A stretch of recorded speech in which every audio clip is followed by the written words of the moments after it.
What's up, fam? It's your girl, Mrs. Tony 2 times, and I'm back with another video. In this episode of Hood Tales, I'll be taking it to Lath, Georgia, to discuss the case of Quaneesha Johnson, who was recently convicted of slaying her child's father, Demonte Smith. Quaneesha claimed it was self-defense. But before we get into this video, welcome if you're new here to our channel, and welcome back to all of our subscribers. If you haven't subscribed yet, make sure you go ahead and do so and join the Tony 2 times family. Go ahead and click that notification bell to get notified every time we upload. And if you're rocking with the content, don't forget to hit that like button. Feel free to share this video. Make sure you watch until the end to hear the full story. All right? Let's jump right into it. Some of us have made questionable choices at some point in our lives when it comes to relationships. Relationships can sometimes take a terrible turn, especially when things start off toxic. When a relationship is built off of lust, jealousy, insecurities, mistrust, lies, anger, hate, etc., it's only a recipe for disaster, especially when violence also comes into the scenario. You would think at that point, both parties would go their separate ways, but in some cases, they choose to stick around, even if it turns into a situationship. And then some bring children into the situation, whether it's from a previous relationship or they decide to have a child together. A whirlwind of trouble awaits them, but both continue to ignore the red flags for whatever reason. The relationship between Quaneesha Johnson and her baby father, Demonte Smith, may be a perfect example of this kind of relationship, situationship type thing. Quaneesha was convicted last week of voluntary manslaughter after she was charged with slaying Demonte in front of her children in November 2022. Quaneesha claimed self-defense, saying Demonte had threatened her and had a history of putting his hands on her. According to an article from local Atlanta news station WSB-TV, on November 26, 2022, Quaneesha Johnson had gone out clubbing with her friends and left her 3 children with Demonte Smith, 29, the father of her youngest child. Demonte expected Quaneesha to return home at 6 a.m., and when she did not return, he called her several times. Demonte was worried because Quaneesha had called him earlier that night and said she and her friends got into a fight with other people in the club. Demonte called family members of Quaneesha, who also became worried because her phone was off. They all called local hospitals and jails looking for her. At around 9 a.m., Quaneesha turned her phone back on and saw text messages from Demonte. She called her family members, who conference called Demonte into the conversation. Demonte was angry and threatened to hit her when she got home. According to the investigation, Quaneesha called 911 to ask for a police escort to her home in Lath. When she returned to the home about 2 hours later, one of the DeKalb County police officers who responded told her to put her gun in her car. She told the officer there were no other weapons in the house. Police say Demonte came outside and argued with Quaneesha in front of the officers. The officers tried to resolve their dispute, but Quaneesha continued to talk over them and was combative with them. The officers sent Quaneesha and Demonte inside the house to calm down.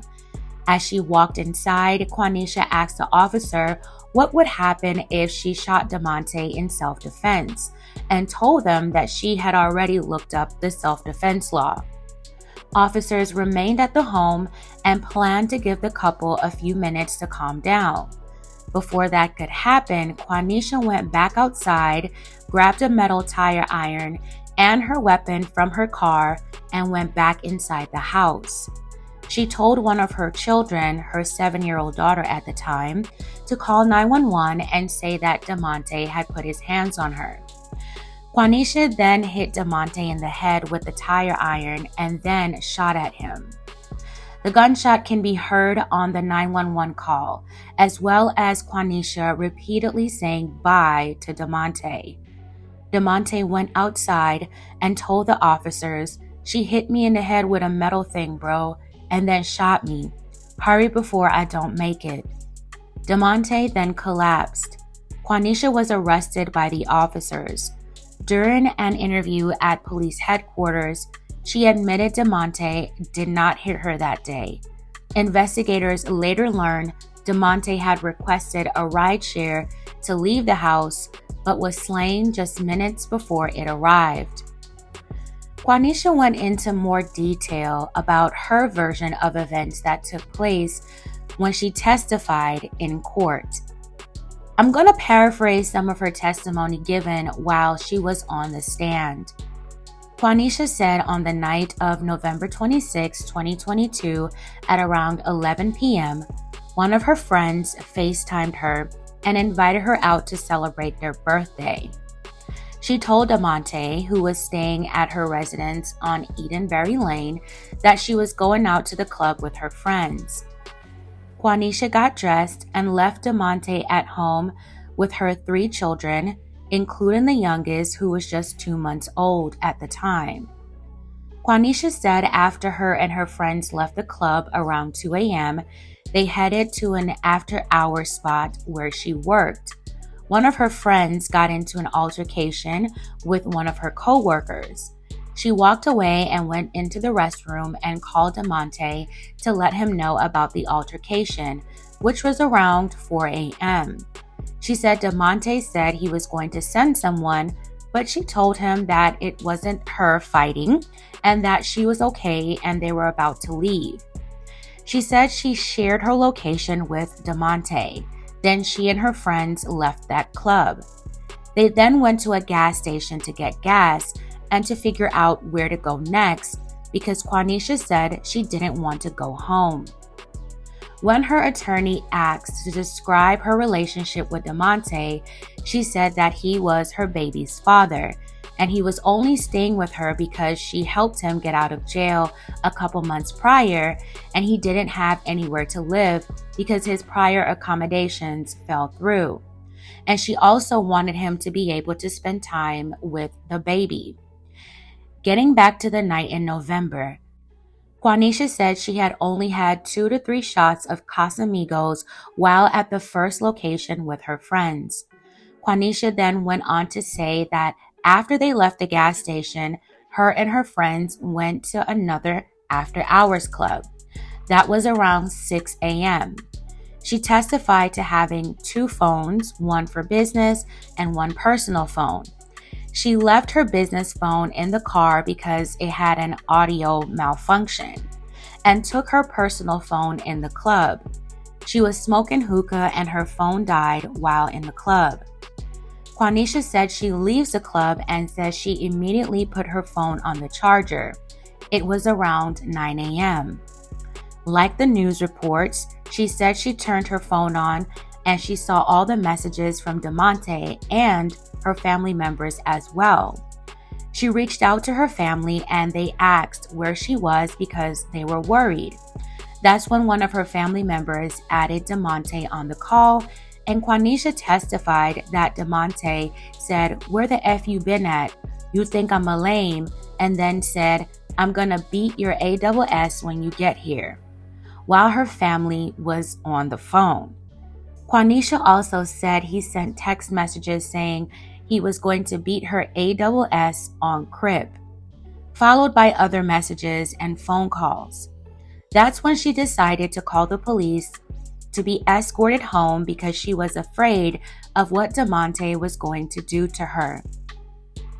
Quanisha testified that she made a total of 3 calls to 911 in an attempt to get an escort home, to the point where she fell asleep in her car waiting for an officer to arrive.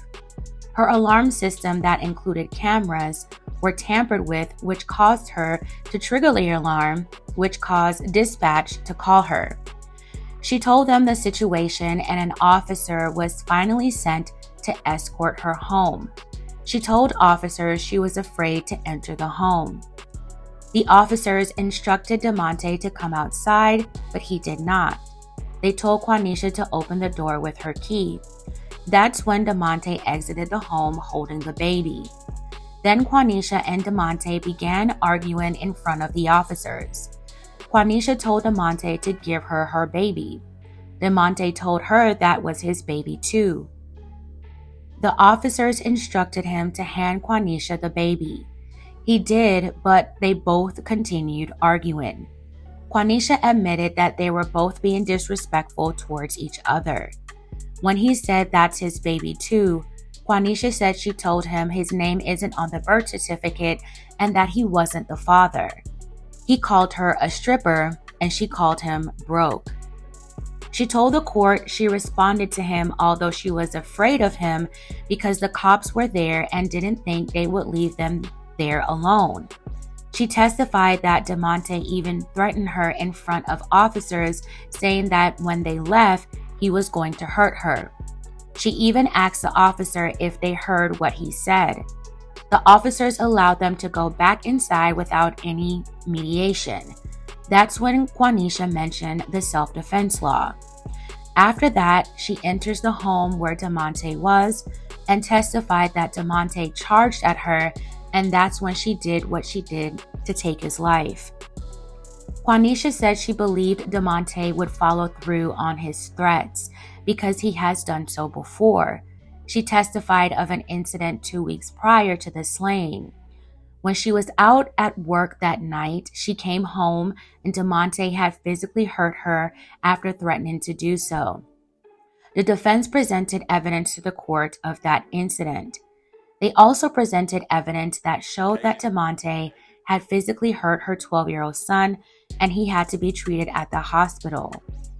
Quanisha's 8-year-old daughter, who called 911, also testified in court to what she witnessed that night, testifying that she saw Demonte and her mother both strike each other before witnessing the shooting.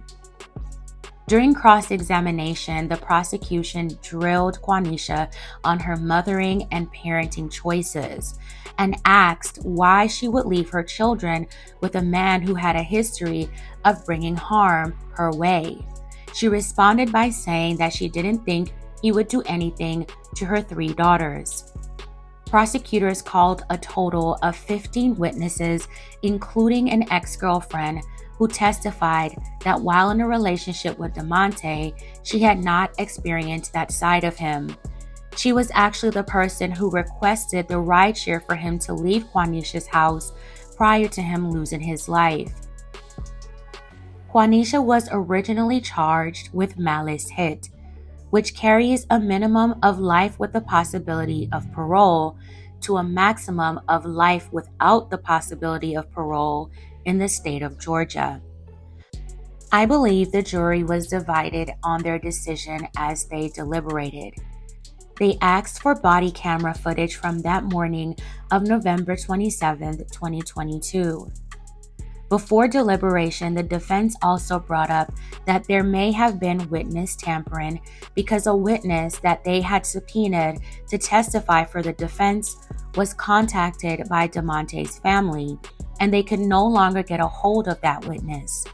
According to my sources, that witness was allegedly an ex-girlfriend of Demonte who had also suffered at his hands, and there was a 911 call and police report to support that. The jury came back with a verdict of not guilty for malice hit, but a guilty verdict for voluntary manslaughter, among other charges. During the victim's family impact statement, Demonte's mother spoke of her son, saying that he wasn't the monster the defense painted him out to be. She admitted her son should not have made threats, but said her son was known for doing good deeds, like helping the elderly with groceries and helping children at school who were being bullied. She said he left behind 3 other children, ages 12, 8, and 6. She said that her son loved Quanisha and her kids and spoke highly of her, even though she would always put him down and call him less of a man. She said that her son once called her to express how hurt he was that he wasn't financially able to do something for Quanisha's birthday. She cashed out her son $100 to help him out. She also spoke on the situation with Quanisha's son and said that Demonte told her that the boy was troubled and he was helping to protect Quanisha. She said she had empathy for Quanisha because she had been in that type of situation before. However, she said she lost empathy when she saw Quanisha moving on with her life by posting flyers on social media about parties she was hosting and attending other events of that nature after her son's slaying. Quanisha's family, who was there to support her, asked the court for leniency on her sentencing. The state requested that Quanisha be sentenced to 25 years in prison and 5 on probation. But the judge sentenced Quanisha to 10 years in confinement, split between 5 years in prison and 5 more under house arrest with an additional 10 years on probation. Quanisha was sentenced under the First Offenders Act, which means if she successfully completes her sentence, she won't have a conviction on her record. If not, she will have to serve that maximum time of her sentence. The state requested that Quanisha be taken into custody immediately after being found guilty, but the judge granted her an appeal bond over the state's objection, which doesn't usually happen. The judge ordered Quanisha to be placed on house arrest while her attorney appeals her conviction. There is also a possibility that her defense will petition for a new trial because of the allegations of witness tampering. In an interview outside the courthouse after sentencing, Quanisha told reporters that she was remorseful, but she said there was nothing that could be done differently that day Demonte lost his life. May Demonte Smith's soul continue to rest in peace. My condolences to his family. I hope that for Quanisha, she's beginning to heal from this ordeal and working on being the best version of herself and the best mother to her children. I hope she can begin to work on herself wholeheartedly. This is an unfortunate situation all around the board. Fam, I would love to hear from you all on this one. I did my best to present the case from both sides. 2 families were affected by the terrible incident. A man lost his life, and a woman has to live with the fact that she took a life. Her children who witnessed this are more than likely traumatized. Hopefully, with counseling and/or therapy, they can move forward in a positive way. It's just all very unfortunate. All right, fam, that's it for this episode of Hood Tales. Thank you all so much for watching. Please don't forget to like, share, and subscribe. This is your girl, Mrs. Tony 2 Times, and I'm out.